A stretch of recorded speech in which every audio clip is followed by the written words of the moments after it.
contoh perkataan yang enggak berdasarkan ilmu seperti digambarkan oleh Allah di surat Al-Kahfi ayat 45. Alhamdulillah, segala puji hanya bagi Allah, lillahi hanya bagi Allah, allazi yang anzala, yang telah menurunkan ala abdihi kepada hambanya al-kitabah, kitab atau Al-Quran. Walam yaj'al, dan dia tidak menjadikan lahu padanya Al-Quran aywajan bengkok, menyimpang. Ini ayat 1. Ayat 2, qayyiman, sebagai bimbingan yang lurus, liyunziro, untuk memperingatkan ba'san syadidan, siksaan yang keras, min ladunhu, dari sisinya, wa yubasyira, dan memberikan kabar gembira, al-mu'minina, orang-orang yang mukmin, alladzina, orang-orang yang ya'maluna, mereka mengerjakan as-solihati, kebajikan, annalahum, bahwa bagi mereka ajron, ganjaran, pahala, hasanan, yang baik. Yang ketiga, makithina, adalah orang-orang kekal menetap, fihi, di dalamnya, abadan, selamanya. Ayat keempat, wayunziro, dan untuk memperingatkan alladzina qalu, orang-orang yang berkata, ittakhadzallahu, Allah telah mengambil waladan, seorang anak. Yang kelima, ma lahum, ma, tidak ada, lahum, bagi mereka, bihi, tentangnya, min ilmin, dari suatu pengetahuan, wala li abaihim, dan tidak pula bagi nenek moyang mereka, kaburat kalimatan, alangkah besar perkataan, takhruju, yang keluar, min, dari afwahihim, mulut-mulut mereka, iyaquluna, illa, tidaklah mereka mengatakan kecuali hanya kadziban, kedustaan. Nah, ini fungsinya surat Al-Kahfi atau Al-Quran ini diturunkan itu untuk memperingatkan manusia. Memperingatkan, memberi peringatan kepada manusia. Siapa manusia itu? Banyak. Macam-macam hati dan sikapnya manusia banyak. Salah satunya yang digambarkan di ayat 4 dan 5 ini. Untuk memberi peringatan kepada orang-orang yang berkata. Orang-orang itu mengatakan bahwa Allah mengambil anak. Artinya, Allah ingin teman. Kalau kita ya, laki-laki, sudah agak besar, dewasa, ingin temannya perempuan. Perempuan sudah besar, sudah dewasa, pengen teman laki-laki. Sudah punya teman laki-laki atau perempuan, bersuami istri, pengen lagi punya teman, yaitu anak. Ya. Nah, ini namanya keinginan manusia, pengen punya pasangan hidup, pengen punya anak.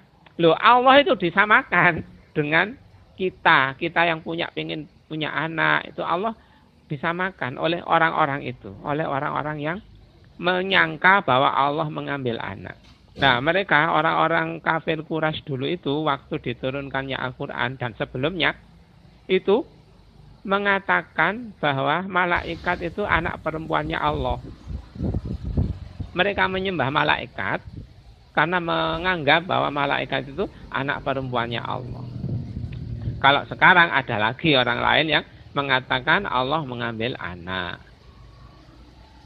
Nah, itu orang lain lah. Ya, dulu itu begitu.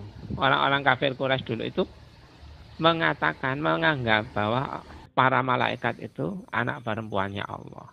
Akhirnya mereka menyembah malaikat. Alasannya karena anaknya Allah, nggak apa-apa. Disembah, diibadahi, diikuti, dipatuhi, dicintai. Ibadah itu artinya cinta, ikut, tunduk, patuh, seneng. Nah, fungsinya Al-Quran diturunkan itu ini, untuk memperingatkan manusia.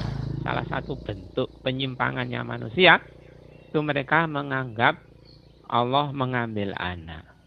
Ada lagi orang yang dalam tanda petik keliru jalan itu tadi.